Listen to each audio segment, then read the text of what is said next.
ஒரு நாட்டிலிருந்து இன்னொரு நாட்டுக்கு போகணும்னு சொன்னால் கட்டாயம் பாஸ்போர்ட், கடவுச்சீட்டு அவசியம். பாஸ்போர்ட் இல்லாட்டி அந்த நாட்டுக்கு போகிறத நினச்சி கூட பார்க்க இயலாது. இந்த பாஸ்போர்ட்டுடைய நடைமுறை சமீப காலமாகத்தான் அமுல்ல இருக்குது. இந்த பாஸ்போர்ட் நடைமுறையில் இல்லாத காலத்தில், அதுவும் கிறிஸ்துக்கு முன் கிட்டத்தட்ட 3300 வருடங்களுக்கு முன்னால் வாழ்ந்த ஒரு மனிதருடைய பாஸ்போர்ட்டை பற்றி கேள்விப்பட்டிருக்கிறீங்களா? அதுவும் மூசா அலைஹிஸ்ஸலாம், யூத கிறிஸ்தவர்கள் மோசஸ் என்று சொல்லக்கூடிய மூசா அலைஹிஸ்ஸலாம் அவர்களுடைய காலத்தில் வாழ்ந்த கொடுங்கோல அரசன் பாரோ, இரண்டாவது ரம்சீஸ் என்று சொல்லக்கூடிய ஃபிரௌனுக்கு அடிக்கப்பட்ட தயாரிக்கப்பட்ட பாஸ்போர்ட்டை பற்றி நீங்கள் கேள்விப்பட்டிருக்கிறீங்களா? அதை பற்றி தான் இந்த பதிவில் தெளிவாக பார்க்க இருக்கிறோம். வாங்க வீடியோக்குள்ளால போகலாம். அல்ஹம்துலில்லாஹி ரப்பில் ஆலமீன், அஸ்ஸலாத்து வஸ்ஸலாமு அலா ரசூலில்லாஹி அம்மா பஅத். கண்ணியத்திற்குரிய இறைவனின் நல்லடியார்களே, அல்லாஹ்வின் சாந்தியும் சமாதானமும் என்றென்றும் உங்கள் மீது உண்டாவதாக. நம்முடைய புதிய சேனலான AFK இஸ்லாமிக் வேர்ல்ட் மூலமாக உங்களை சந்திப்பதில் நான் பெருமகிழ்ச்சி அடைகிறேன்.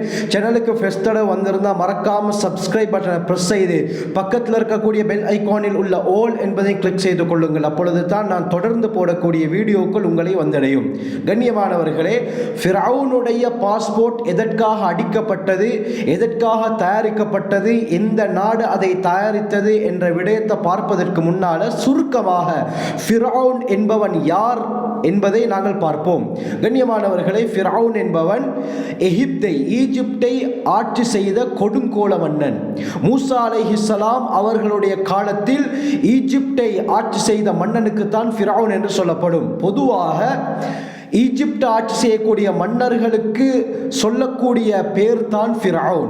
எப்படி பாரசீகத்தை ஆட்சி செய்யக்கூடிய ஆட்சியாளர்களுக்கு கிஸ்ரா என்று சொல்லப்படுமோ, அபிசீனியா எத்தியோப்பியாவை ஆட்சி செய்த ஆட்சியாளர்களுக்கு நஜாஷி என்று சொல்லப்படுமோ, ரோமுடைய பகுதிகளை ஆட்சி செய்யக்கூடிய அரசருக்கு ஹிர்கல் என்று சொல்லப்படுமோ, இதே போல ஈஜிப்டை ஆட்சி செய்யக்கூடிய அரசர்களுக்கு பொதுவாக சொல்லக்கூடிய பேர் தான் ஃபிரௌன்.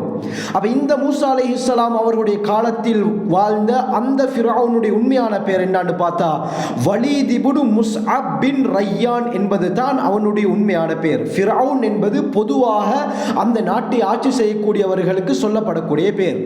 குர்ஆன் அல்லாஹ் சுப்ஹானஹு வ தஆலா அதிகமாக மூசா அலைஹிஸ்ஸலாம் ஃபிரௌனுடைய சம்பவத்தை தான் அடிக்கடி கூறுகிறான். எந்த அளவுக்குன்னு சொன்னால் 27 சூறாக்கள்ல 27 அத்தியாயங்கள்ல 74 இடத்துல அல்லாஹ் இந்த ஃபிரௌனை பற்றி சொல்றான். ஜோசியக்காரர்களுடைய பேச்சை கேட்டு உங்களுடைய ஆட்சிக்கு ஒரு முடிவு வரப்போகுது, அது பிறக்கக்கூடிய ஒரு ஆண் குழந்தையின் மூலமாகத்தான் அது நிகழும் என்று ஜோசியக்காரர்கள் சொன்ன கருத்தை ஏற்று ஈஜிப்டில் எகிப்தில் 70,000க்கு மேற்பட்ட ஆண் குழந்தைகளை கொலை செய்தவன் தான் இந்த ஃபிரௌன். 600 வருஷத்துக்கு மேலால வாழ்ந்தான். 400 வருஷம் ஈஜிப்ட் ஆட்சி செய்தான்.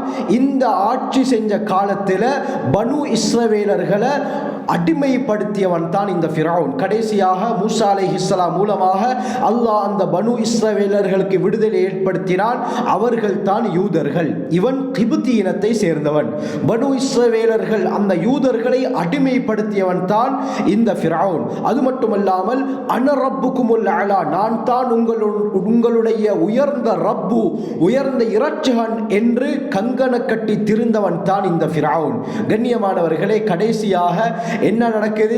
மூசா அலைஹிஸ்ஸலாமும் அவர்களை நம்பியவர்களையும் கொலை செய்வதற்காக விரட்டி கொண்டு வருகிறான். மூசா அலைஹிஸ்ஸலாத்தையும் அந்த கூட்டத்தையும் அல்லாஹ் செங்கடல் ஊடாக கரையை கடக்க வைத்ததற்கு பிறகு இவனும் இவனுடைய படையினரும் அந்த செங்கடலுக்குள்ளால் நுழைகிறார்கள்.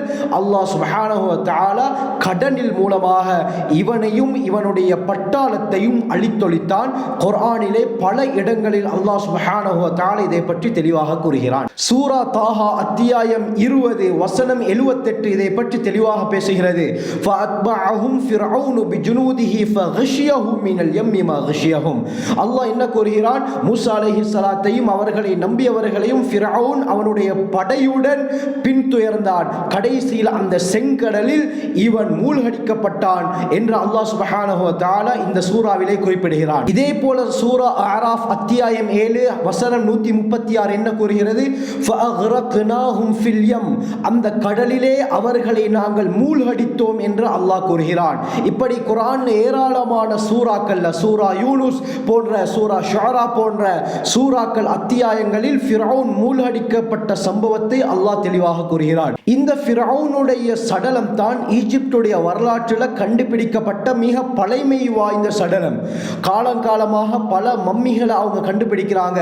எந்த மம்மிகளை கண்டுபிடித்தாலும் மிக பழமை வாய்ந்த சடலம் மம்மி எதுன்னு பார்த்தால் இந்த ஃபிரௌனுடைய சடலம் தான். கண்ணியமானவர்களே, 1881 இவனுடைய உடம்பை அவர்கள் கண்டுபிடிக்கிறாங்க. பிறகு மியூசியத்தில் வைக்கிறாங்க.